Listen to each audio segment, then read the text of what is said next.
Thank you for joining us. This is Paul Wilson. Chris Emke. And you're listening to Diesel Performance Podcast. Chris, big news on the tuning front. Yeah, it's definitely big news. I guess for you and I, we're tired of dealing with it in the background, right? Like, so anyone that listens to us, over the years, Calibrated Power, Duramax Tuner have definitely been at the forefront of emissions on. So there's definitely, in the diesel industry, there's definitely a divide, right? Emissions on tuning, emissions off tuning. You have the pro delete guys out there. And here, Calibrated Power Duramax Tuner is trugging along, figuring out how to make it work with emissions. That's right, man. In sights of the bigger vision, right? And we've been doing a lot of third-party testing with the state of California to be EO certified. So what does this mean? That means 50 state legal. This means we could physically custom tune a truck within the guidelines that we practice, right, in our tuning strategy, and legally sell it to someone in the state of California, which is generally the emission standard, and be legal, and provide them with a cool little sticker to say, hey, when you go get smogged, you have nothing to worry about. That's right. Yeah. So it's a long and arduous process. I will say that go through 50 state legal. It's tough. There's tons of testing. There's tons of money. There's tons of research and development that all goes into it. But the final product gives you, the end user, the ability to actually get EFI Live or even some Easy Link tuning. That's 100%. You don't have to worry about it. You can now, state of California, I think just about everybody has read the article. Yep. They're going to start doing roadside OBD2 checks. So actually plug into your OBD2 and see if you have a tuner on it. Now, if that happens and you have the 50 state legal tuning from Duramax Tuner, you're good to go. Right. So and no questions. One of the things I get a lot, Paul, is California in the industry's eye, end user wise, like California is like, yeah, I just don't go there, right? Like California, they're doing their own thing, and all the guys that live in California, there's an option there. But what you see in this industry is a pattern. Yep. Okay, you see the West Coast do something, it migrates out east on the East Coast, and then it has this way of just working its way. Well, it's funny you say that because I know we think of California as this standalone emission standards. There's actually 11 other states that have adopted CARB, that's California Air Resource Board. So there's 11 other states that have adopted the California emission standards. Right. So there's actually people on the East Coast, like if you're up, I believe it's New Jersey, if you're down in Nevada, some of the places you wouldn't necessarily think, but that you also have these hard standards. That also comes close to home because I think about where we're at here in centralized Midwest, northern Illinois. There are counties like, right over the border in Wisconsin where there are mandatory diesel testing that once wasn't a thing. So if it's not here now, it's going to be there eventually. And I'm not saying don't do the modifications that you guys have done in the past or want to do, but I am saying if you are a little bit more aware of what's going on and you're looking for a viable option, there's no longer this, we're emissions on and hopes to have an EO processed for us. It's now we are EO certified. The tuning, our whole theory and process has come full circle. It's proven. Yeah. And just real quick there, so we're not you guys want to love rules about this stuff. We're not allowed to say certified, Chris. Oh, wow. We're not allowed to say approved. We're not allowed to say that we have any sort of anything positive like that. What we are allowed to say is 50 state legal. Okay.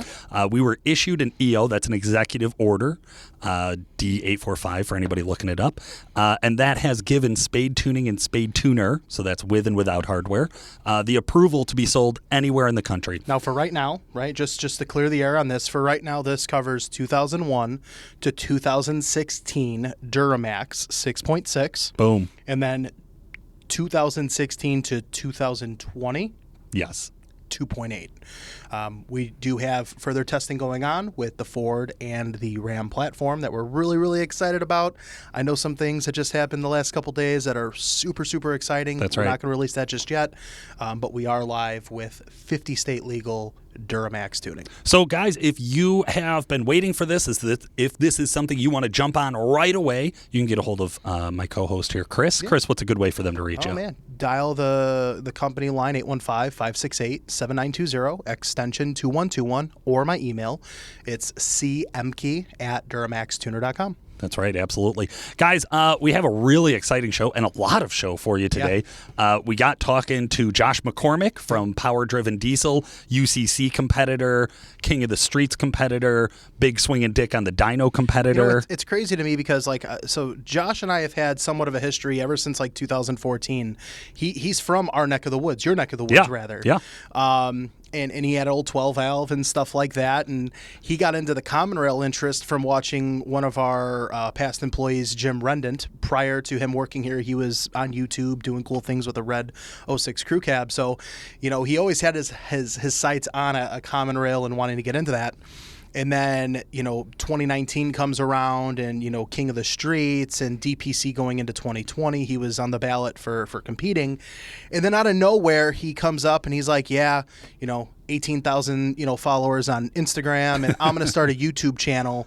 And the YouTube channel has great content. And I think one of the things that's really interesting with Josh, and he brings this up in our interview, is that kind of that rags to riches story. This is a dude that grows up in a rural, part of Illinois, gets into the Marine Corps, hustles it out. He's got a wife, he has a couple kids, and he's got a sheer passion for diesel. Works for a company that really supports him in his passion and his drive, and really doesn't hold back when he talks about his financial stability getting into this and what he has done.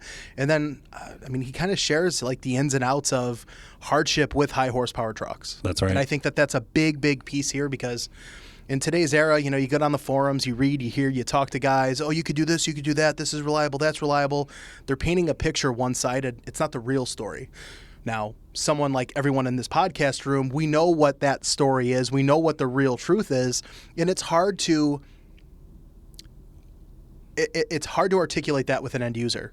They have to be able to use the resources that are provided to them, like YouTube, like these forums, to say, okay, well, this is crazy, but here it is in black and white, man. And I think that, from the successes that Josh has had, I attest a lot of that to that. Absolutely. So. Yeah. Guys, without any further ado, let's kick it over to talking to Josh. Josh McCormack from Power Driven Diesel. How the hell are you? I'm doing good, man. How are you guys doing? We're just living the dream. That's the best way to put it. We can finally see the sun today. There you go. Okay, so that's good. All the wildfires have been burning in California, I think Oregon too, and today's the first day I can actually see the sun. It's a pretty good day. There you go. That's pretty crazy. 3 guys working in diesel performance talking about trucks on a podcast, and we can see the sun. Yeah. So, things are pretty fucking good over here. Going well. Yeah. Yeah. Josh, you've been on the show before. We actually had you jump on to our listener ride reviews back at the peak of COVID. Yeah. The peak of all the lockdowns and everything. Guys, if you're looking for that episode, that was May 5th of 2020.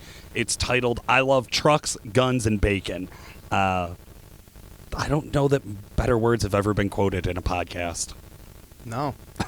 There was one a couple of years ago, a UCC show and shine entry. It was stripper glitter blow and something else, if I'm not mistaken. Well, that's a killer quote. Just stripper glitter blow and something else is a really good quote. No, that's what we named that episode, and that dude lived up to every part of that title. So this one's a little more relatable. I like it. Josh, at that time, we talked about your 05 Cummins, which I know you still have, at least. Yeah. Last time I checked your Instagram, you still had it. No, it's still, I still got it. Now, I thought it was funny because obviously Chris and I, we kind of keep an eye on the guys making big horsepower throughout the industry, and I know you and Chris do a lot of work together. But I went back and I just listened to that episode, and now you've only had the truck, I would say now, about 4 years. Is that right? Yeah, it's 4 or 5 years. I bought it originally as a family hauler, and I used to tow a truck with it, and then it's kind of just slowly progressed into pretty much a garage ornament at this point, because you can't get any parts for it, man. I hear it from customers that sometimes don't understand the wait times, and I see a lot of friends and other businesses. I waited 12 weeks for some stuff that used to take 6 weeks last year. Yeah. It's just rough, you know. Well, that's true, because I know when we talked last time around, you had talked about how, hey, this truck started as like a tow rig and it was a daily driver. I believe you had a Stealth 64 on it at one point, which is a great like all around daily driver, have a little bit of fun. But at some point you decided you were going to take that 05 and just go to the moon with it. So a little bit of history for our listeners. At one point, its peak horsepower ever made was like 1362. I think that was at Truckmania, and that was on a fuel-only setup. Yeah. That's pretty nasty. That was a 488 with some. That was a 20/6.7 with some shop peen 12-valve rods, and I bent the rods on a drag race that day, so I stopped drag racing, and we got the blow-by to kind of slow down and put it on the dyno. Did 1362, and then I can't remember. I think it was a freeze plug that popped on the dyno run too. Yeah. So then we drained the coolant out of it and sled pulled it. And I think I came in second. Wow. Jesus. I believe the quote was like any good red-blooded American, ran it straight into the ground and then rebuilt it. How many times has that truck been rebuilt? I don't know. So it had the original 5.9. That yeeted a rod. I put another 5.9 in it, and then I sold that 5.9 to somebody else, and I put a 6.7 in it. Then I put a high test block in it, then a comp wet block, and then a D&J enforcer. So I don't know. You kind of lose track after a while, but it's been rebuilt a lot. That was 7 engines off the top of your head for any listeners playing along at home. In 4 years, 7 engines in 4 years. Yeah. So 4 to 5. I mean, at the end of the day, you know, you'll have you're always going to have the trolls that are waiting for the next explosion, and then you have the people that, you know, it's like at UCC, it really sucked to melt a piston down, and I know a lot of people were quick to blame a bunch of people without even talking to me, but luckily we got good friends that let us borrow a spare engine, and we swapped it all night long. And I'm not really proud of how the truck performed the rest of the weekend, but at the end of the day, it was, you know, you can say whatever you want, but I'm never going to quit. That's kind of always been the motto, at least for myself and one of the guys that works here, Meyer. You know, if we got the parts and all we need is the time, we'll make it happen. So you mentioned something about, you know, the trolls, and I think competing at the level, you know, you have grown leaps and bounds over the course of 2020 to be at the level that you're at and what you compete at. But you also are more susceptible to those trolls because of the YouTube channel, and you've done so well with documenting a lot of your struggles and your successes. So real quick here, just for our listeners, when did you really start diving into that YouTube, and when did you think it was a great idea to, hey, I'm going to document everything I do on these trucks along the way? I mean, I've had a lot of people that have asked me to do a YouTube channel, and it was one of those things I didn't have the time. I didn't have the patience. I had tried YouTube, I don't know, that would have been maybe 2017, and I wasn't very good at it. And it took a lot of time, and I wasn't efficient at it. So I kind of was just like, whatever. And then I started hitting Instagram really big, and you could do stories. Well, the problem is the stories only last for 24 hours. So people didn't, you know, exactly they couldn't reference it back. And finally, I'll never forget it. I was pretty much broke at this point. It was October of 2020. I had just destroyed another engine at King of the Street. We had it was that explosion on the dyno. And I'm driving back thinking about what I'm going to do. And I ended up calling Lenny Reed up at DDP. And I was like, hey, I got this crazy idea. And I talked to him about it. And he was like, well, I think you should do it. He's like, why not? I was like, okay. So I took out pretty much the last bit of money that I had, and I went to a dealership up in Salt Lake City, and I bought this silver 2007 quad cab 5.9 truck. It had like 290 something thousand miles on it. Tranny shifted terrible. It was low on fluid. There was oil coming out of the blow-by tube. It was just in really bad shape. And the dealership's like, hey, I don't remember. Off the top of my head, I want to say it's like $6,500 is what I paid for it. Okay. But they were like, just get rid of this for us. And I was like, perfect. Drove up there, picked it up, and that's what I started. I want to say like the real YouTube dive into my channel with that. And really, it was just, you go on all these forums. I mean, you guys have your forum on Facebook, the Fire Punk discussion forum. Not knocking your guys' stuff, but I feel like that's probably the most popular one today for people. And it's like you go on there and... How dare you? I'm just playing. It is. The Fire Punk discussion forum's awesome. Yeah. No lies. I'm sorry. Go ahead. But you go on there and it's like, it's a cool place. And it's got a lot of good information, and it's got a lot of terrible information. And I feel like Levon and their team, they do their best, but at the end of the day, there's so many people posting on there. And I just felt like, especially dealing in the industry where I am now, it's like the advice that I give somebody, let's say that lives in Marengo, isn't going to be the same truck that I'm going to build them if they live in Utah or Colorado or Montana. Like a lot of these western states, because we're so spread out and the terrain's so much different, a lot of like the turbo setups and stuff, they don't always work as well as they do on the sea level side of stuff. But a lot of guys don't even have the ability to articulate that. Like you can explain to someone until they're black, until you're blue in the face, you know, and establish the black and white, you know, data. They don't know. Like it's hard to take that, and then you're able to spin it into a YouTube, you know, video where, you know, you have that end user interaction now, right? Like they get to physically see that. That's the difference, right? Yeah, and that was it. Was kind of like I wanted a place where people could get decent advice. I will never claim to know everything. I'm sure there's stuff I still do to this day that's probably wrong in some people's eyes, but I would say all in all, the stuff that I showed how to do on that channel, I wanted people to have a good resource for quality information and be accessible to the public. So obviously I have a benefit because people can call a business and talk to me.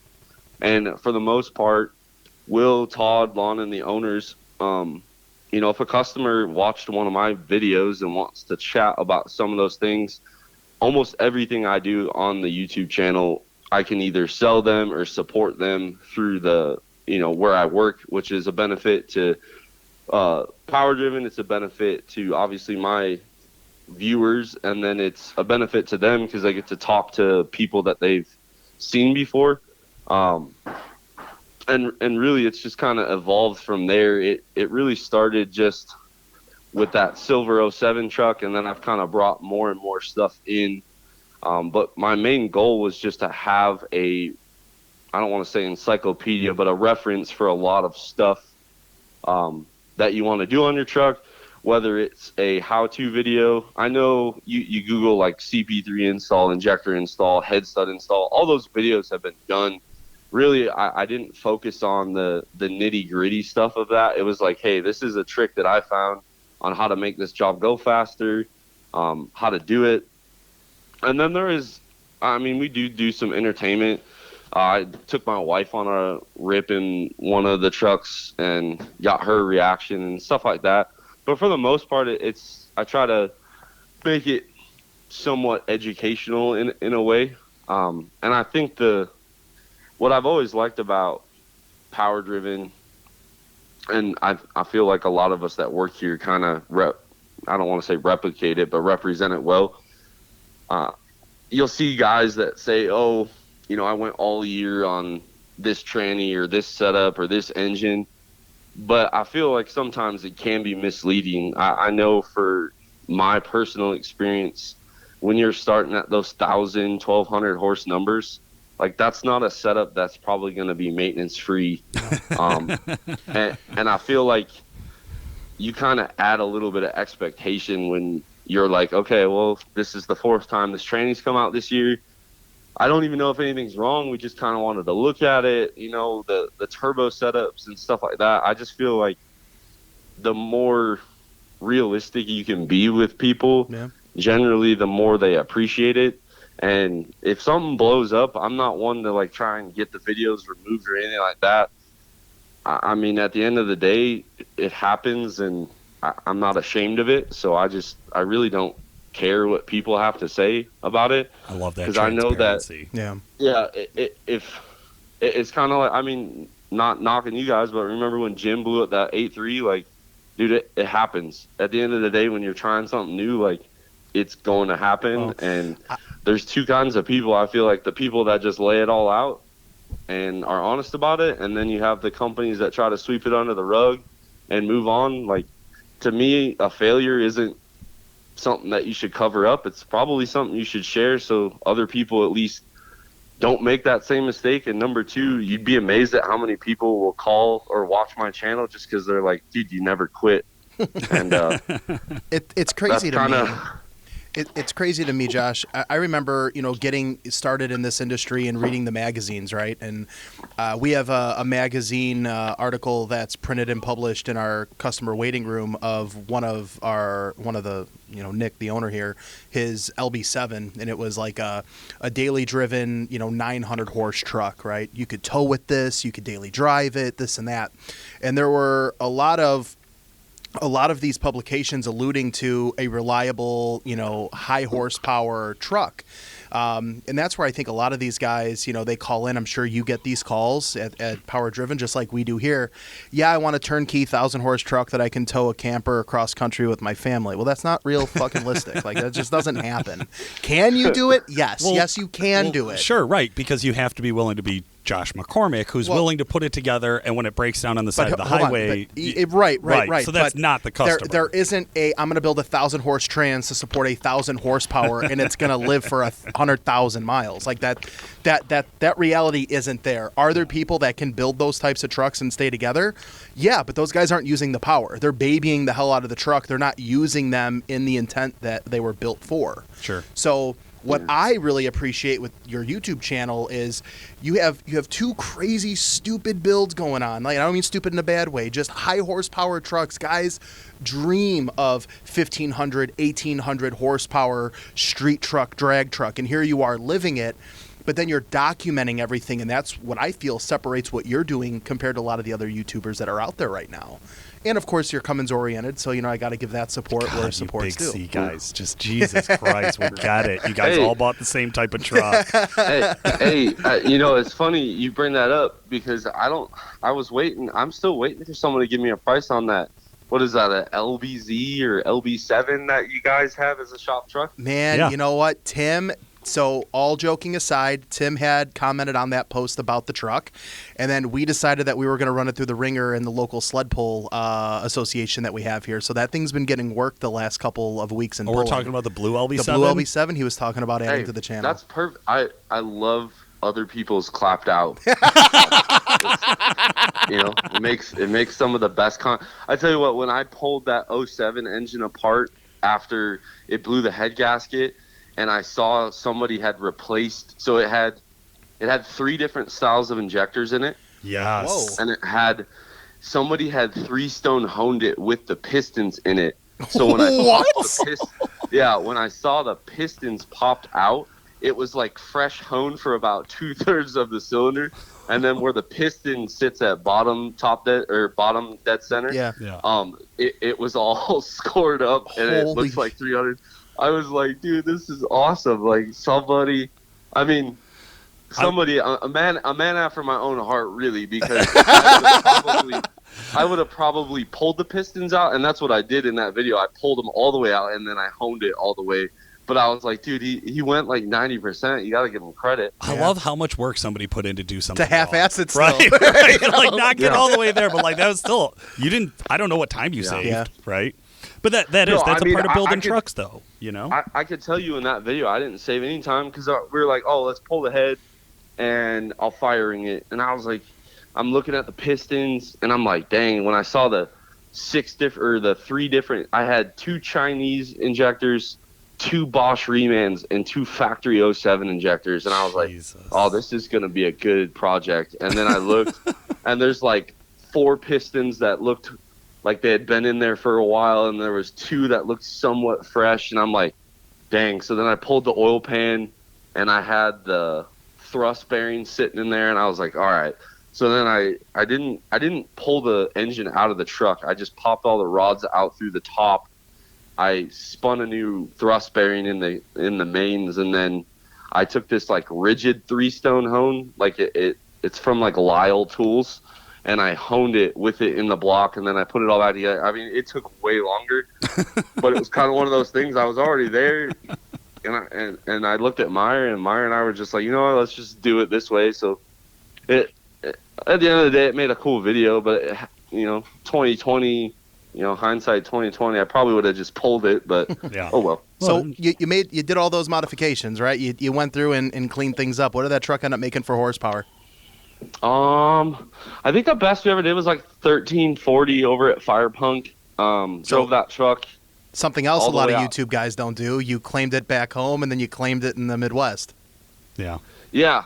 and honestly, we're gonna do a round 2 with that. So I torched a couple of those pistons in that Enforcer, and then I'm going to go back out there. I think I'm going to take the 07. I mean, I love my new truck, don't get me wrong, but when you floor it, it just doesn't quite have the umph that the 07 does. So I think I was talking to a couple of the guys at Firepunk. I think I'm going to go out there again and probably do that round trip again, just with more power this time. Okay, I so love it. just to kind of recap here. So the 07, that motor that we were talking about that you cleaned up is of course no longer in the truck. You did a video series where you built a 6.7 for it, correct? Yeah, I did a video series. Basically, I tried to be as I don't know, educational as possible. We went everything from cleaning the block, measuring the block, assembling it, putting it in the truck.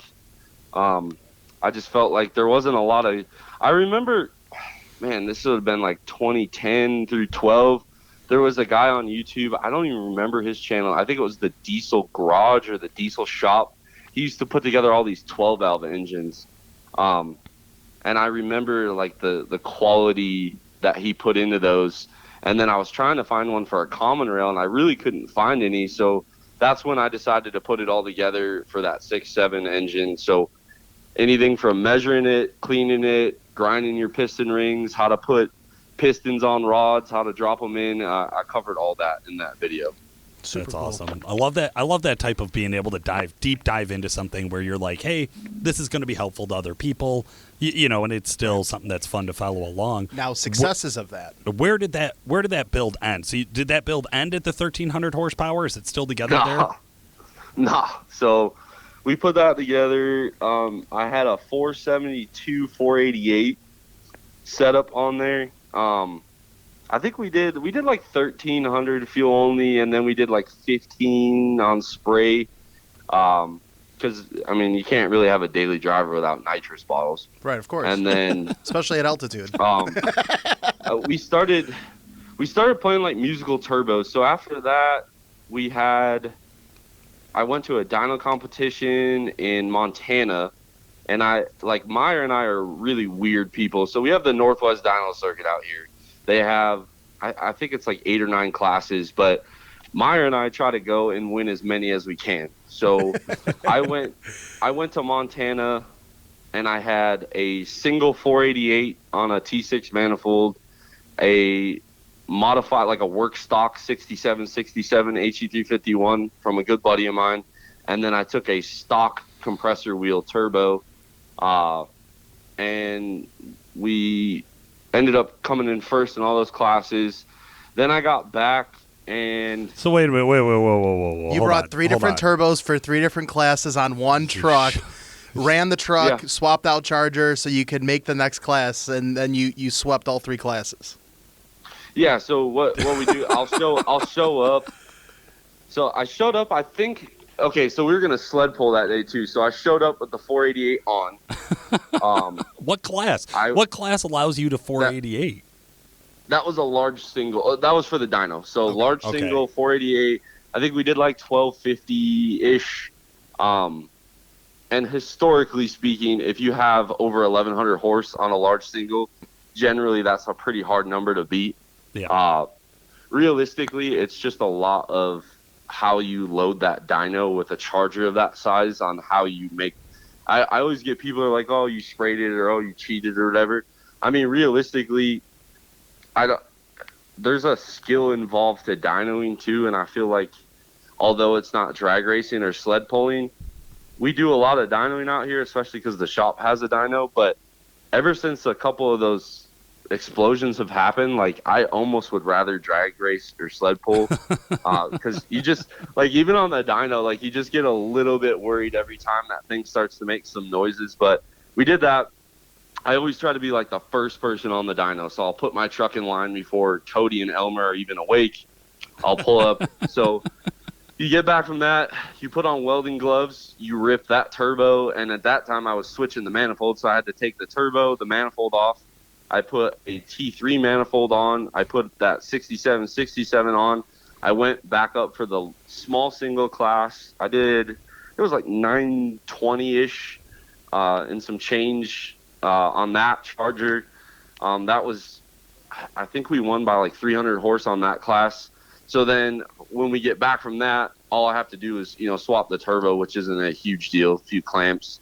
And then I went back up they call it the stock Dodge. So the stock Dodge class, by the rules, says a cast OEM compressor wheel. That's what I brought. Some guys I know kind of fidget that with like a billet factory size wheel. I don't, honestly, it's more fun to beat them with a cast wheel. So I just did that. And then I pulled it down. And this sled pull, you had to do 2 runs, and they basically divided it by 2 and averaged them out to get your distance. So the first pull, I went like 280 feet. I had, I think, 40 or 50 feet on second place, but I lost the turbo bearing cartridge. Oh, no. I think a lot of it was probably the 50 pounds boost on the cast wheel, but whatever.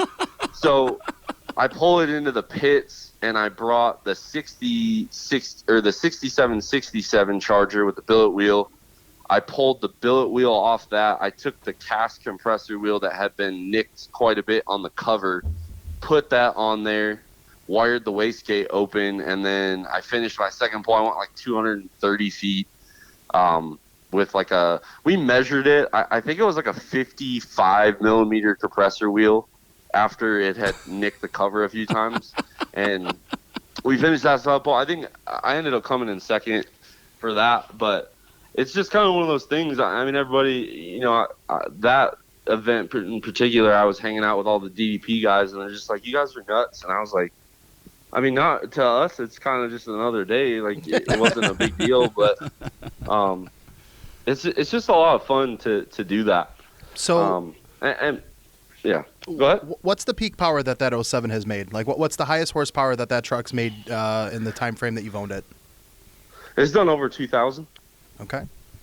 So I just want to run this back here. So the 05 truck, you've peaked out somewhere in the 13 to 1400 range?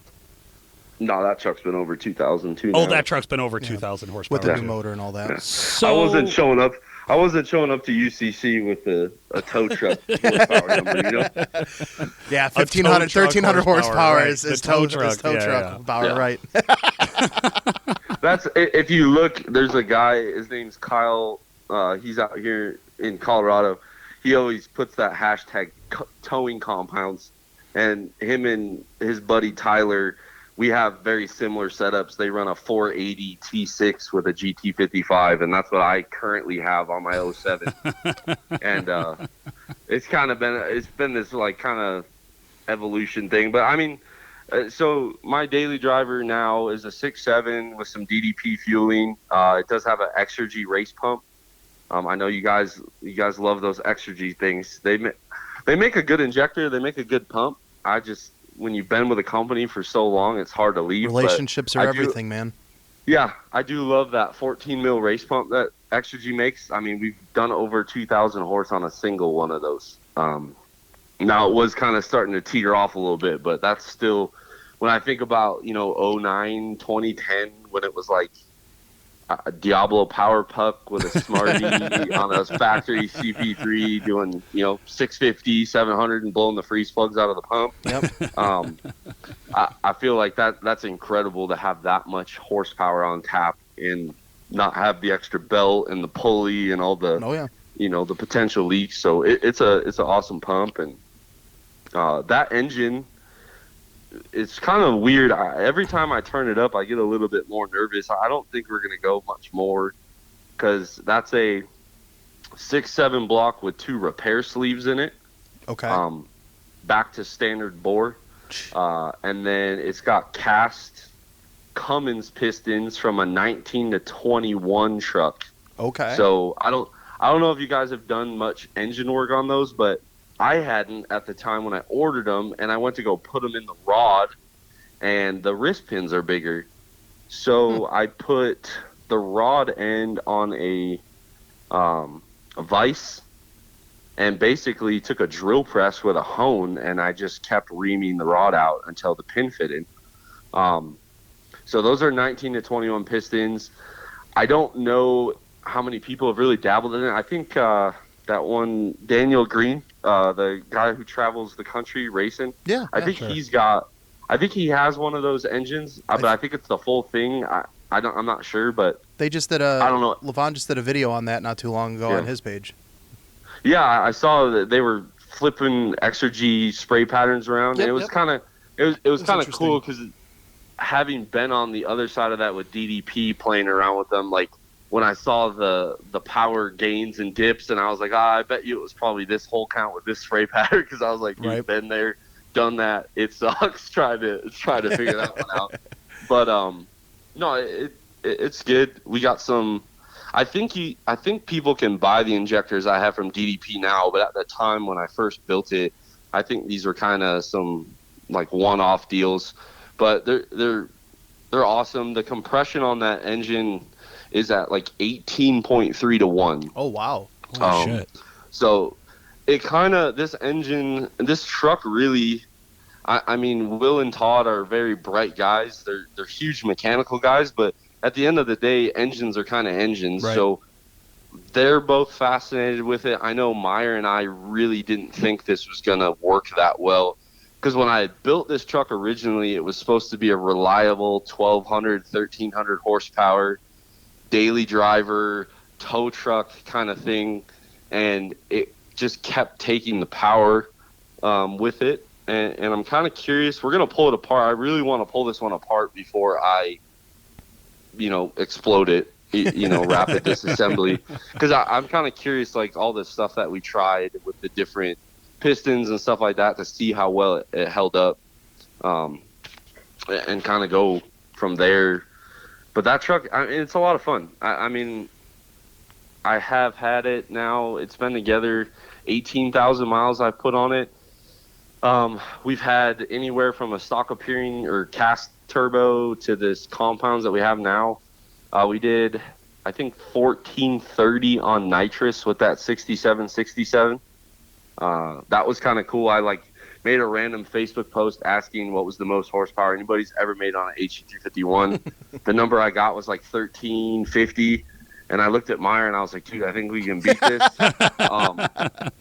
Obviously it's on nitrous, and everybody some people had their little hissy fits about how, technically it's not an HE251 anymore if you change it. And I was like, whatever. Like, it was just a cool goal to try and hit, It's a limitation. So we just kept adding nitrous until it made the power we wanted. And believe it or not, it only made like 42 pounds of boost. That HE351, I know you guys are very familiar with your guys' line of the Stealth Chargers, but it always blows my mind how many people overlook that, factory race turbo. Like, that turbo works so well.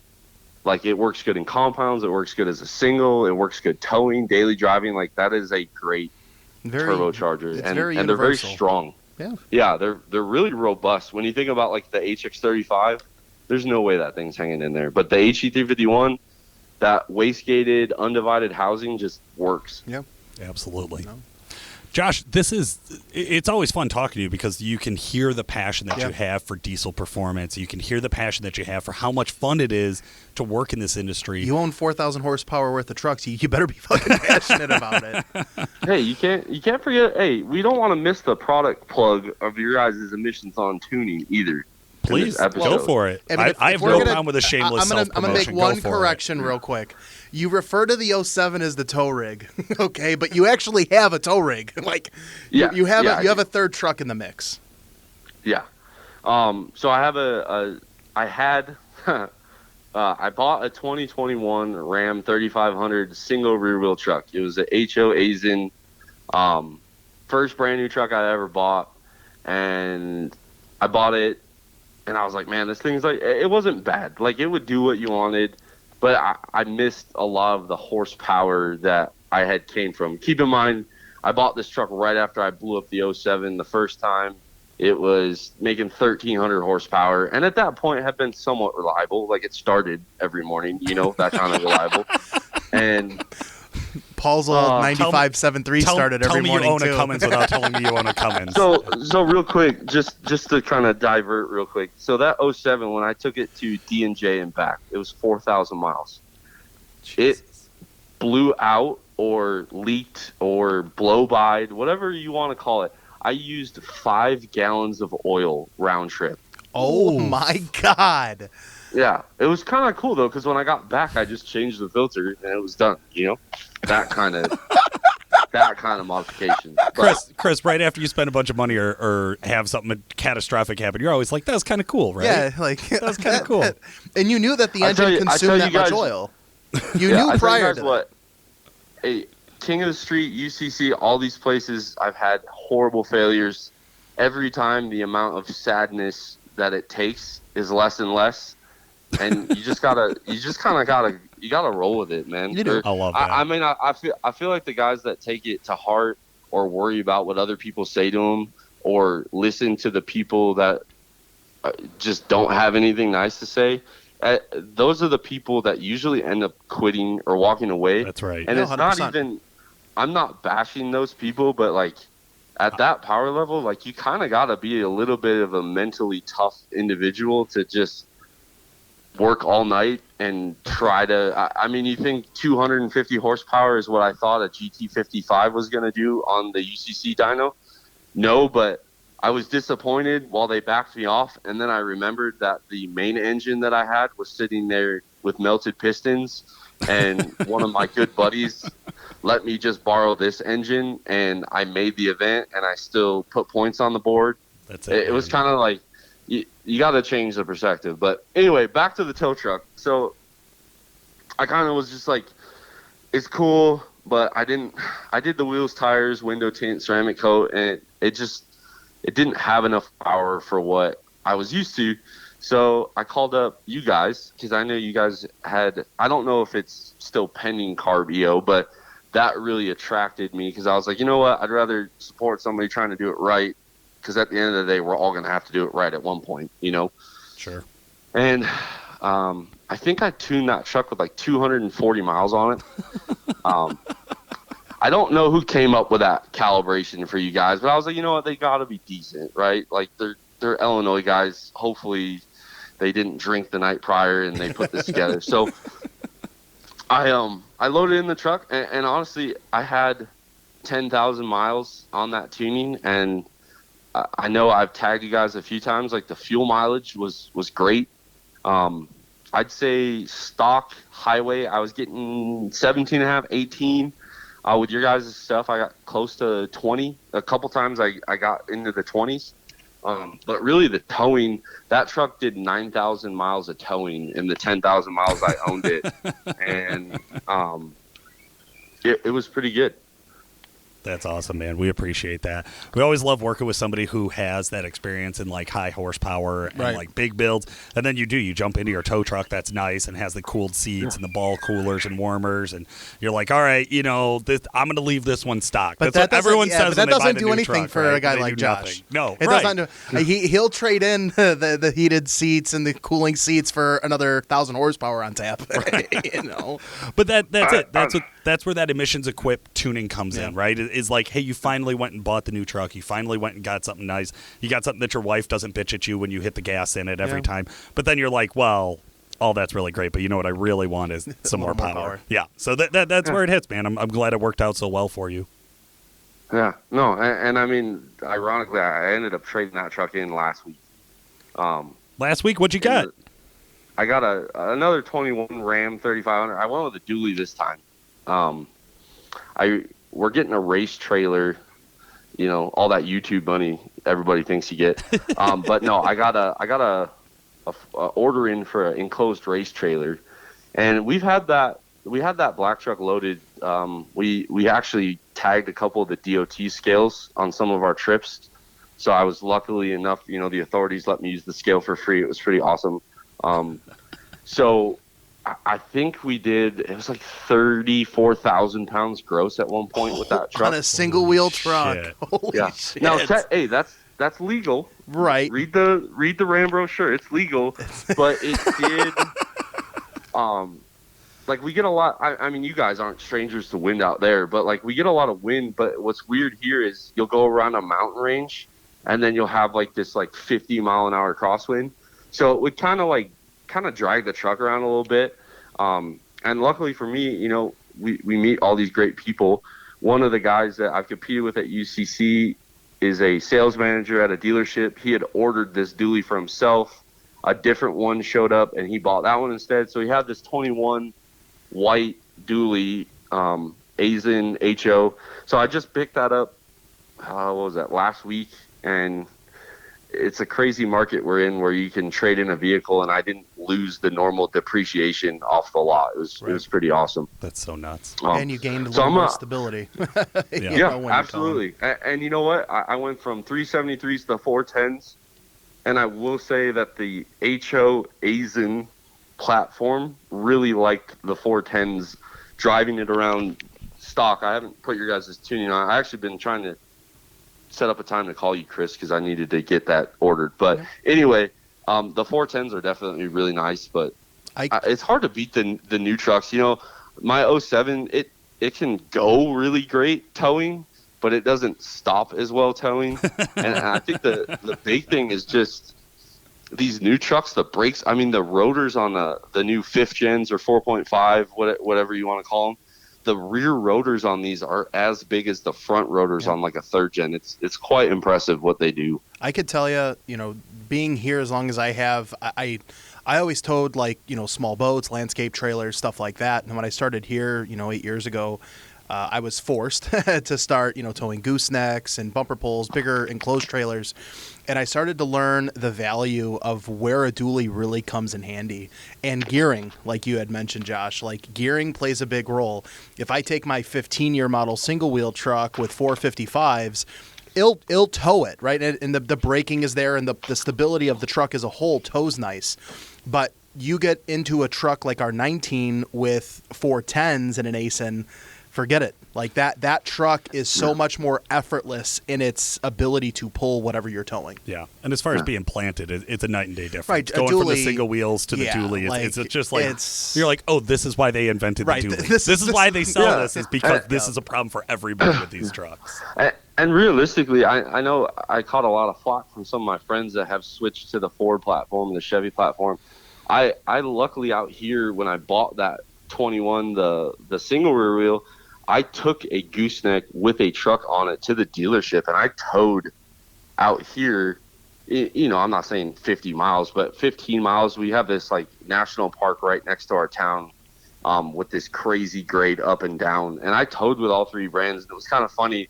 I listened to all your guys' podcasts comparing the different, the 3 brands or whatever. And I mean, it's kind of crazy how accurate some of your guys' stuff was. I feel like at the end of the day, I went with the Ram because I felt like it towed the best, which I felt like was most of what you guys had said. But I really do agree. I think the Power Stroke 6.7 for a daily driver, I honestly think that's probably the truck I would buy if I didn't tow a lot with it. I just feel like the Ram exhaust brake was kind of the selling point. Yeah. I felt like it just hit so hard, but the Ford's a nice truck. I don't know why you guys buy all these GM trucks. I don't know. Dude, To Listen me, to the hate. Listen to the hate. I don't get it either. How dare you? Duramax is for life. No, it's not even the engine or the tranny. It's the front end. I just know. can't wrap my head around it. Like, goodness gracious. But it is so smooth, though. I will just say that, like being in all three, driving all three, towing with all three, the Duramax does just, it feels cushy. It just feels like you're nice and cushy, like you're just cruising. I mean, the Cummins, more of a we've workhorse, talked about no this question. in the past, though. Like, I don't know, dude. I think the 2021 Ram interior is the best on the market. 100%, hands down. It is the best interior. What? That is the best interior Wild. out of all three trucks, hands down. Now, to stick up for Paul in one thing, which I rarely do, the ride quality, right? When you think of an IFS front end versus like solid front ends, like I'm sorry, I would be more partial to a GM. I wouldn't buy a new Duramax myself. Absolutely, dude. Those Rams are raw. They are, but Oh the my interior and all the bells and whistles that the new Rams offer, like that, make the difference. Like that's what offsides that truck, in my opinion, to being a better option. And it has a Cummins motor, which, let's just face it, it's the best engine. So, God, I got to get out of here. but seriously, I mean, the cool part that I like is every platform. When a customer calls in, we get a lot of guys that just call in and ask what truck to buy. And I always start the sentence with, what do you want to fix? Because all of them suck. They all have their problems. In a certain aspect. And it's true. And as a Ram guy, I'm like, dude, you're going to spend a lot of time at the tranny shop. Like, it's life. Deal with it. Fact of life. And, the 6.7 Power Strokes, I feel like the 10R, I feel like when these guys start turning them up, I just don't. Looking at the schematic of that tranny and driving one, like, dude, one thing goes wrong on a sensor in that engine or that ECM or however they do it, and you get a bind up in there, I mean, dude, that thing is grenaded. Well, that's something I wonder about all of these trucks. So I think we all came up around the same era of, like, when you were young, you bought an older truck and you worked on it and you built it up. And then as you got more money and you grew up and your income went up, then you could move up into nicer and nicer trucks, right? Like both of you started with 12 valves and now you guys are up messing with 6.7s and common rails and yada, yada. But like my kids or your kids, like they're going to be looking at like what, like today's 6.7, today's Power Stroke, today's L5P, and that's what they're going to be messing with. Now I hope like all of the parts and availability, all of that's going to advance over the next 10 or 20 years, right? Like, but just think about like you learned working on a 12 valve still. But how? Like because you're not, what 12 valves are going to be left? I mean, Josh is burning through 7 of them in a year, right? Like, I mean, yeah.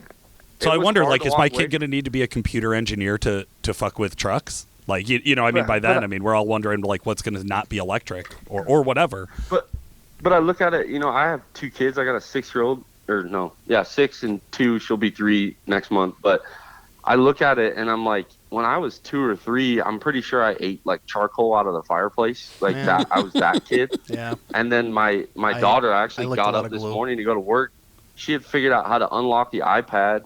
She remembers her mom's little 4-digit password. Dude. And she's sitting there playing a game on it. And we're not like a huge technology family. Like, we don't spend a lot of time in front of the TV and stuff. But my wife really doesn't like to wake up too early. So she'll give the kids, like my son gets their cell phone. My daughter gets the iPad. And I think they kind of battle royale for it. And I don't know why my son loses every time. But but it's incredible to me. I mean, I still remember floppy disks and stuff. Yeah. And now I look at the YouTube editing that I've learned how to do, and I'm like, I think they'll be pretty smart. I mean, I think my kid's already better on the iPad than my wife is. Well, I was just going to say, 100%. Like, you brought up a good point. As you're saying this, I'm thinking about it. When my daughter was 2, she already knew how to get into my phone. Like, she knew how to navigate like YouTube on my phone. Yeah. And now, I mean, she'll be 6 next week, and she has her own, she has an iPad, and she can work my smart TV better than I can work the TV. And I'm not much of a TV person in general, but like she's a wizard on all the apps and everything like that. And this is just a really long podcast to really make boomers feel horrible about not being able to use their iPhone. Idiots. Got you good.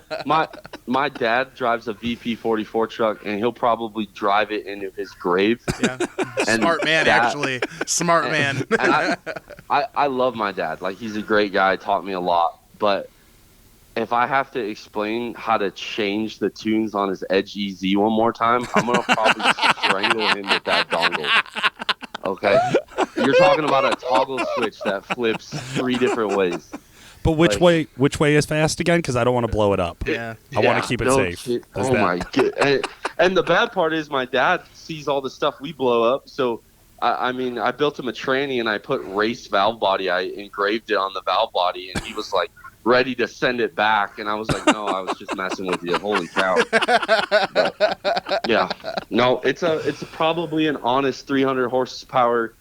I'm probably going to have to rebuild the engine for the second time. I think he's got close to 500,000 miles on it. Oh, he tows really heavy, so he always burns up the rings, but whatever. Yeah. That's wild. Well, Josh, I definitely appreciate you carving out so much time for our listeners. This has been an absolute blast for us. Is there anybody you want to give a shout out to? Just a lot of people. I mean, I always appreciate you guys. I listen to your guys' podcast whenever I'm driving. It's always entertaining. You guys are definitely a little bit more of a comedic than some of your guys' competition for the podcasts, and got that. Obviously, the place I work at, we got DDP. Man, there's so many companies. Armor. We have Diesel Performance Converters, Fluid Damper, Drew over at D&J and his crew. I buy a ton of the Fire Punk fabric. I tell you what, dude, Fire Punk fabrication, if you guys ever need anything and you suck at welding or cutting, I would just give them your money, because those guys do a really nice job. We get a lot of parts from them. And then we have Longhorn Fab. I like their stuff. Industrial Injection decided to get with the program and hop on with the truck this year, which is always good. I like Tyler and Sean over there. Yeah, they're good shit. Which is funny, because I used to not like those guys, and now I do. Now they jumped on the bandwagon, so now you're fans. No, I'm joking. It reminds me. I saw. Real quick, I saw some guy, or actually Sarah Phillips. She runs a lot of I think her last name's Phillips. She runs a lot of the East Coast stuff, sled pulling, King of the Street and stuff. And she had talked about this guy that was sled pulling and didn't want to sign this kid's autograph. And little did he know that kid's dad was the title sponsor and had done the payouts for the last year and a half or whatever. And he left the sport. And it's amazing how one interaction with somebody can change your perception. I remember I tried to talk to one of those guys, and they were having a bad day, and they kind of just brushed me off. And at that point, I'm still a nobody, but at that point, I was like a real nobody.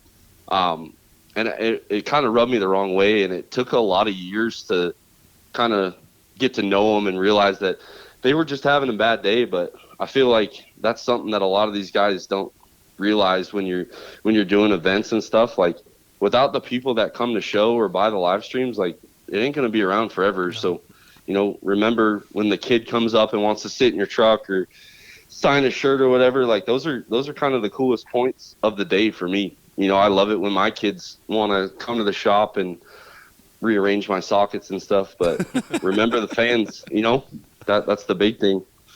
That's it right there, man. That's a good piece of advice. Well, again, Josh, thank you so much. Listeners, if you want to go and follow Josh, Chris and I strongly recommend it. We both watch his channel. What's your handle on Instagram, and what's your YouTube channel so people can find you? On Instagram, I am just a Common Rail 24V. And then on YouTube, it's Horse Torques Diesel. Horse Torques is one word, HORSE, and then Torque with an S. You guys go ahead, subscribe, follow me on Instagram. If you guys have questions and stuff, Instagram direct messages work. You can also friend me on Facebook. I'm just Josh McCormack. I'll be honest, I usually get anywhere from like 20 to 40 messages a day. Sometimes I don't get to all of them, but I eventually do. Cool. That's it. Slide in Josh's DMs to ask about his Cummins. Yeah, there you go. Listeners, make sure you stick around. We're going to have our Super Tech segment coming up, as well as our remote support expert here at the end of the show.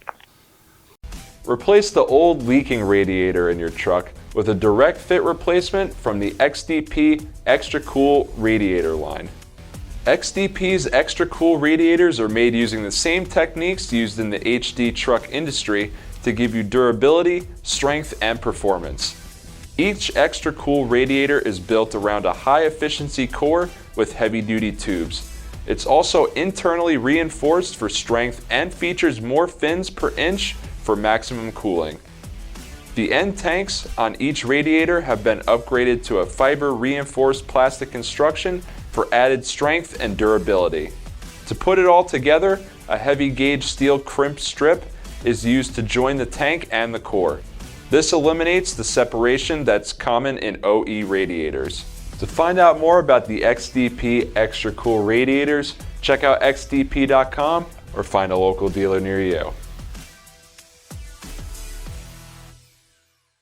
What is Worley Custom Fab's thermostat bypass valve, and why is it an important upgrade for your 2017 to 2019 L5P Duramax? 2017 to 2019 L5P Duramax trucks feature a unique thermostat assembly for the Allison transmission, which allows fluid to bypass the auxiliary cooler and use engine heat in the radiator coolant to reach ideal operating temps more quickly in cold weather. When the desired temperature is reached, the thermostat is supposed to open and allow fluid to flow forward into the auxiliary cooler, which helps maintain transmission fluid temperatures at a safe level. Now the issue. This thermostat is prone to get stuck closed, so when the fluid gets hot and reaches the point that it needs to be cooled via the auxiliary cooler, the fluid is instead bypassed by the closed thermostat and returned to the transmission uncooled. Hotter fluid breaks down quicker, which leads to poor fluid performance and potentially premature damage and shortened transmission life. If you tow with your truck or live in a warm climate, this bypass plug is a must. Whether your truck is a daily driver, work truck, tow rig, or competition race truck, this is an issue that plagues all 17 to 19 L5Ps. When running one of WC Fab's shop trucks at the drag strip, they noticed temperatures reaching the unsafe zone. After some investigation, they found the auxiliary cooler up front was cool to the touch. The hot fluid was not making its way to the cooler. Upon further research, they found that even factory stock trucks were experiencing the same issue. With this discovery, the thermostat bypass plug was born. The CAD-designed, CNC-machined, anodized billet aluminum bypass plug requires a simple 15-minute installation. WC Fab has been building high-performance transmissions for the L5P platform for many years now and immediately started including this made-in-the-USA piece with every transmission that they build. Tested in-house on both their shop trucks and customer trucks, the transmission cooler thermostat bypass plug for 2017 to 2019 L5P Duramax trucks can drop the fluid temperature from 15 to 50 degrees Fahrenheit by reducing fluid flow restriction to the trans cooler. The Exergy Performance Fuel System Saver works. If you have a CP4 equipped fuel pump, which is commonly found on the 2011 to 2016 LML Duramax, and also the early 6.7 liter Ford Power Stroke engine, they're known for failure, period. Now, most of the time, if you put a lift pump on the truck, you'll prevent a lot of the potential failures. If you do regular maintenance, you can help prevent the potential failures. But at the end of the day, there's still a risk that no matter what you do, that CP4 could fail. And when they fail, they have a track record for sending all of the metal shavings downstream. So you end up needing a whole new fuel system, new lines, new injectors, new tubes, new everything. That could be very expensive. Even if you're under warranty or you find a bundle package for a great price, there's still a lot of labor that goes into that job. The Fuel System Saver increases the amount of protection post CP4. So it's not going to stop your CP4 from failing. What it's going to do is that, God forbid, the CP4 gives up and it starts to send metal debris through the truck. It's going to stop it before it hits the rest of your fuel system. And that's why they call it the fuel system saver. If you have a CP4 pump on your truck, you absolutely need to give DuramaxTuner.com a call today and get yourself a fuel system saver. And guys, we're here with our remote support expert, Sean Lynn. Sean, how the hell are you? Great. How are you, Paul? I'm doing good, man. Thanks for joining us today. We've been through some really fun topics here recently. Definitely, yeah. We've been through a lot. Now it's time to get into one that I feel like is a little bit more tricky as a remote support expert, because you're not going to be able to get your hands on this problem to like physically diagnose it. But I want to talk about turbo vanes. Yeah, we get questions about that weekly. So, yeah, let's get into it. So variable vane turbos or variable geometry turbos are the standard in today's diesels. So if you have anything, I think, after most of the trucks, anything after 2008, the Fords, I want to say, like, we get up into it, some different variations throughout the 6.4 with their twin turbo setups. But then once we get to the 6.7, everything's variable vane. If you have a 2011 or newer, you have a variable vane on your truck, or variable geometry. It kind of depends. Now, Duramaxes and Power Strokes have vanes that sweep. So the vane itself moves based on a unison ring being controlled by an actuator electronically, right? The Cummins turbos, they have a fixed vane, if you will. So it does still have a vane in there, but it doesn't change the angle of the vane. It changes how much vane is actually introduced into the volute or the exhaust side. So it just works a little bit differently. Guys, if you haven't seen it, go check out some of the Duramax Tuner videos. We have some really good clips of that, how that turbo works specifically. But I have a feeling, Sean, you deal mostly with diagnosing probably older 04.5 to 2010 Duramax turbo vanes. Is that mostly what you deal with? Yeah, like LLY up until LML is the calls we typically get. And, yeah, every once in a while, people are asking, like, hey, I just installed this turbo. My truck's throwing codes. What do I do? Gotcha. Okay. Walk me through it. What type of codes are we dealing with here? Yeah, so we get a number of them. Sometimes people will install the turbo and they'll get an underboost code or like a P003A code, vane position not learned. Usually codes like that. Gotcha. All right. So if I were to call you up and say, hey, I just put a turbo on, it's a variable vane, and I have a set of check engine lights, where do you go from there? The first thing I would do is ask how the turbo was installed. Was the oil changed? Did you boost leak test it? And I would need to know what the codes are, obviously, to further help the guy. Okay, so let's say I definitely put oil in it, as I'm instructed to do by the stickers and all of the paperwork that comes with my new turbos. I definitely changed the oil when I did it. So I did an oil change. I did the turbo swap. I filled the turbo with oil just like I was supposed to. I put it on. I fired it up. I got codes. I read it out. I got a P003A. What do I do? The first thing that we usually recommend in a situation like that is we want to see if the vanes sweep from 0 to 100%. Okay, how do I do that? So it's probably not something that you're going to be able to do on your own, but if you know someone with a GM scan tool, you should be able to sweep it from 0 to 100%. And if it does that, then the turbo is functioning as it should. All right. What if I don't have that? What do I do if I have that code, that P003A code? If you don't have that, then there is another way around doing that. You can actually remove the actuator from the side of the turbo, and you can push the plunger in and watch on your monitor. You will need some kind of monitor to do this, but you should be able to see the vanes move, and you can push it in with your finger. Gotcha. Okay. And also vane position sensor is another one that we could play with if we need to, right? If we're trying to diagnose, do we have a vane position sensor issue, we actually can pull that sensor off and actually use our fingers to move it. Yeah, so every once in a while, again, it's electronics, things happen. If you put your old vane position sensor on your new turbo, right, and you break something or mess something up when you're installing it, it's very possible that the vanes are just not reading correctly, and we see that pretty often. Gotcha. That's interesting. All right. Once I've diagnosed it, let's say I were to come back to you and say, okay, the vanes are sweeping as they're supposed to. Where do I go from here? I would have to ask you then what kind of tuning the truck has. what the size of the turbocharger is. As you know, a 64 doesn't require tuning, but a 67, depending on what your truck is, should have a different tune on it, just because the vanes are a little different. Gotcha. Okay. Yeah, this is one of those tough ones. Like I said, you're not going to be able to like definitively tell somebody over the phone, especially in just one phone call, here's what's wrong, go fix it. Right? Yeah. You're going to kind of walk them down a path and give them some options of troubleshooting. Hey, if you get to this point and you see this result, start looking over here. If you go down a different path and you follow a different fork and you get some different results, okay, we're going to be diagnosing it a little bit different way.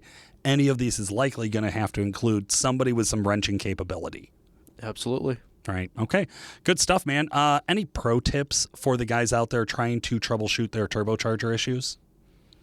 Yeah. The biggest thing I would say for sure is that you want to do a boost leak test after the new turbo is installed, because we get calls all the time.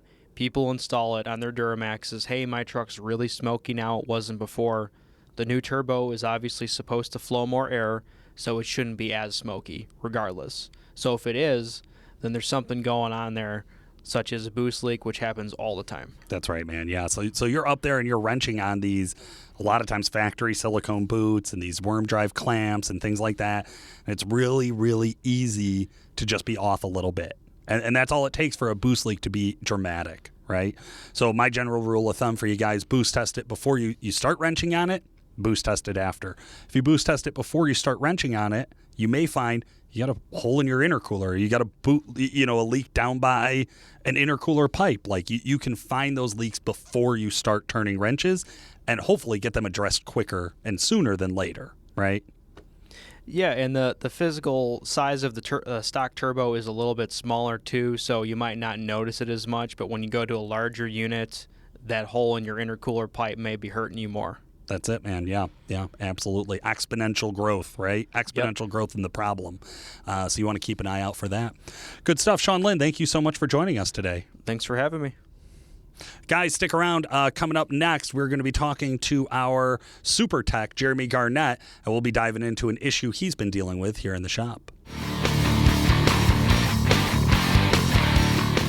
Jeremy Garnett, super tech number one. How the hell are you? Wonderful. How are you? I'm doing good, man. Jeremy, we've had some fun ones. We've done some general maintenance. We've done some specific jobs. But one of the things I think nobody really talks about is what happens when the shop gets slow. We do shit that needs to get done. And so to be clear, sometimes you get a bunch of big customer builds, and in today's kind of economy and global bullshit that we deal with, we run into parts where like, okay, this project is now waiting on a part that's going to be 3 weeks, and this project's waiting on a part that's going to be 4 weeks, and all of a sudden here we are sitting in like this 1 week gap of like, there's no specific hard big customer jobs that need to get done, right? But there is a whole bunch of shit we've been putting off for quote unquote, and I'm doing air quotes on a podcast like people can see me, but we're doing shit on that is like when we get to it, right. The list. So I know you've had this type of a week here behind us, and my list keeps growing. So like, hey, when we get to it, let's get this done, or knock this out, or hey, let's do that. So yeah. It's kind of what we did this week with DJ stepping out and having baby number 2, and congrats, DJ. Yeah, and with also with like waiting on customer stuff, like you said, like we're waiting on an engine build. We're waiting on this other stuff, and our engine builder was waiting for 9 weeks for pistons. Oh. And that's just, sometimes you're going to run into these scenarios where even when you have a really busy shop that's like full all the time and customers like even waiting to come in, is you might get a bunch of small jobs, or you might just get a couple of days where there's like not a ton of stuff to do, and you have this list of catch up.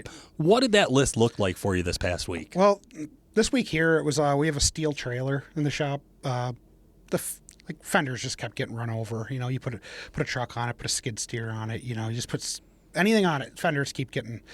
Do we look at it? Okay, hey, do we fix it? We do some fab work on it. What do we do? Let's just put a new set of fenders on the damn thing. Yeah. So. Yeah, because you can get into that game real quickly of like, oh, well, we'll patch it, or we'll pound it back out, exactly. And you're like, well, you can only looks do like that. shit. You can only do that so many times. I mean, we do have a reputation. Like it does have our logo on it, Right. so we want to keep it a little bit nicer. Okay. So now you do pretty much any of the fabrication that needs to be done in the shop. Yeah, I do a lot of it. Yeah. Most So of it. when fenders come in on a steel trailer, what's that job look like for you?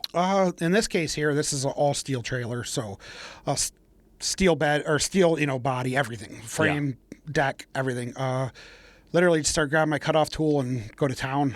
So what I did is I measured them out first. So they're 10 inches wide and 72 inches long. Find the right fenders that I need that would match up, and Right. then start cutting it. Just go to That's the town fun there. part of the job, right? It is and it isn't. I mean, I love cutting stuff. I mean, I'm the first one to do it. I'll grab a Sawzall or a cutoff tool. I'm the first one to do it. But at the end of the day, when you're going home and you're like, God damn it, I just want to shower. Well, that's it, because it is one of those jobs where to just get started with like the rough cut of cutting everything off, that's not going to take a ton of time, right? Like we got the saws and the tools to kind of rip through it. Yeah. But then you have to re-weld something there. Yeah, it's the prep work of getting the new fender set. Even though it's pretty much the same fender, they're pretty much all universal. It's pretty much the same fender, but you still have to grind it. Yeah. You still have to get it flat. You still have to get it and prep the material to weld to it. And that's where the time is spent. Exactly. Because then it comes to the welding. So I imagine you kind of frame it up, you tack weld it in place, Yep. and then you start laying a bead. Yeah. This case, I actually 2x4s. We're my best friend. That's it, man. Yeah, I used 2x4s and got it set and started tacking it together. And anybody that's watched any car show or anything on TV, it's only 16 gauge metal. So you tack here, go to the other side, tack here, come back. Yep. So it's a tedious process. So you don't want to warp all the metal, but yeah, fun. But when it's on, how'd it come out? Perfect. Oh, yeah, I I mean, love it looks good. Yeah, I posted some on my Instagram just to The Instagram, Jeremy Garnett's Instagram's been blowing up. If you're not following him, he posts a ton of shop work, guys. So if you want to see some of the actual ins and outs of a real diesel tech, you're going to want to go and follow J Garnett 00. over at Instagram, man. And it's really good content. And what I like about your Instagram feed is you don't waste time with a lot of text. No. Give me the picture of what I'm talking about, what I care about. Give me a real quick snippet and move the fuck on. Yeah, that's it. All right. So we got the fender job done. What else did you work on this week? We grabbed the skid steer this week that we have. In the winter, we use it a lot for moving snow since we're in the Midwest. Sure. We really don't have a lot of use for it, but Nick, the owner, he uses it at his property a lot. So we brought it in for some maintenance. Just needed to be greased up, When's the last time that thing got a PM run on it? when we first bought it. But it was one of those things like, hey, when we get to it, That's it. So let's get to it. We have some time. So we brought it over, we greased it up, we made sure the tracks aren't ripped, and the rear door wasn't closing properly. So, because it has a battery shut off on this, so you have to open up that rear door every time to shut. Gotcha. Especially if it's at here or at the property, it's sitting for, long periods of time. Yeah, right. We just like to shut the battery off. So, yeah, the door wasn't shutting properly, and just little stuff like let's get it done, man. The last mechanic slammed that fucking door when he couldn't figure it out. He's like, boom, and then it never shut right again. Or some guy just decided he wanted to run into something. However way you want to look at it. Listen, we all know it was a tech that broke it. Oh, yeah, Don't you yeah. dare blame the owner. No. It was the guy before us. That's funny, too, because you get into equipment PM, and that's a real easy one in a shop to look over. Right. Is all of the things that you use that are around you, where it's not necessarily just the tools. It's not necessarily just like this stuff you use every day, where you're like, it's a little bit easier to remember, oh, I need to grease this. Yeah, exactly. Right. Then we went on to started doing just maintenance on our racks. Like we're not a very big shop. I mean, we have 4 racks, but we have a lot of space. Yeah. I mean, we could fit a lot of cars, a lot of trucks, but we have 4 main racks that we use all the time. Like one's occupied probably for the next 6 months. Yeah, I mean, there's forever. 2 that are occupied forever, but just maintenance, like, one of the latches wasn't working properly. Like, let's just get the stuff fixed that we can't do every day. And it's so crazy how quickly these lists build up. Oh my God. Right? It's like- Because day by day, you're like, this latch, and you wiggle it a little, or you Right. kick it in the right spot, and you Fonzie it, and it works. And you're like, all right, keep moving. I've been wanting to move this bench for 6 months. Like literally, I've been wanting to move this bench and make our oil delivery a little bit easier. Because when we get oil delivered, we had it in a spot where it's like, just difficult to get to. Yeah. We never thought it out that much when we moved into this building 2.5 years ago. Yeah. So we're like, man, hey, we should move this bench and move our oil. That way it'd be easier delivery in and out, make it. Yeah. Finally got to that. All those little things, man. And you start looking at like a 40-hour week. Right. And on Monday, where it was like a quick announcement, like, hey, the shop manager is going to be out for the week. He's having a kid. We thought we were going to have these other projects for you guys to work on, but shit happened, and you're not going to be working on those projects. So like Monday, you sit down, you start coming up with a list, and you're like, all right, 2 mechanics. All right, yeah, I think I got like 40 hours worth of work between the two of us. And then all of a sudden Wednesday rolls around, you're like, how do I still have 80 hours worth of work to get done? Yeah. Well, that's how it was with this, this vendor job. I'm like, oh, that should take me a day. Yeah. I'm almost 2 days into it. But I was also waiting and helping other, doing other stuff. But, sure. But you get tossed around a lot. That's one of the other things, right? Is all of a sudden people in the company hear, hey, the shop is a little slow. And it's like, oh, man, I'm 500 miles away from an oil change. I should have them do it during business hours. That's kind of how it was. Like,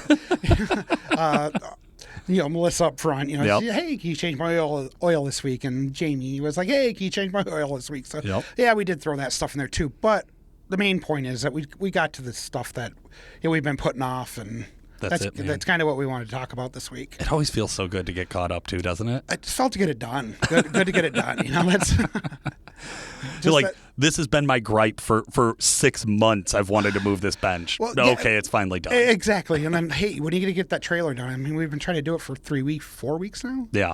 I mean, literally 3-4 weeks now. Hey, I've been getting asked, hey, you going to get this trailer done? You going to get it done? Like, yeah, I got it done. Get off my back. Yeah. Well, I love it, man. I think that's a good one. Do you got a pro tip for somebody maybe kind of managing a shop or looking at their shop?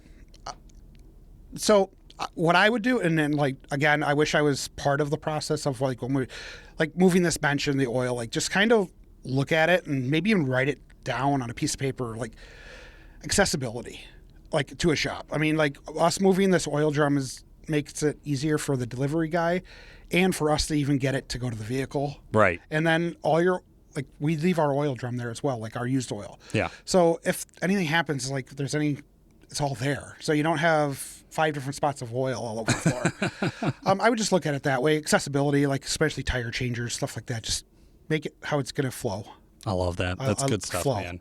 Take a second. Think it through. Yeah. And if you need to take a half a day or a day to change things around to make your operation more efficient, take it. Yeah. It will pay dividends in the long run. Time is money. That's it, man. I mean, time is money. Good stuff. Well, Jeremy, thank you so much for joining us this week. No problem. Have a good day. Listeners, stick around. Right after this, you're going to be hearing from Chris and I wrapping up the show.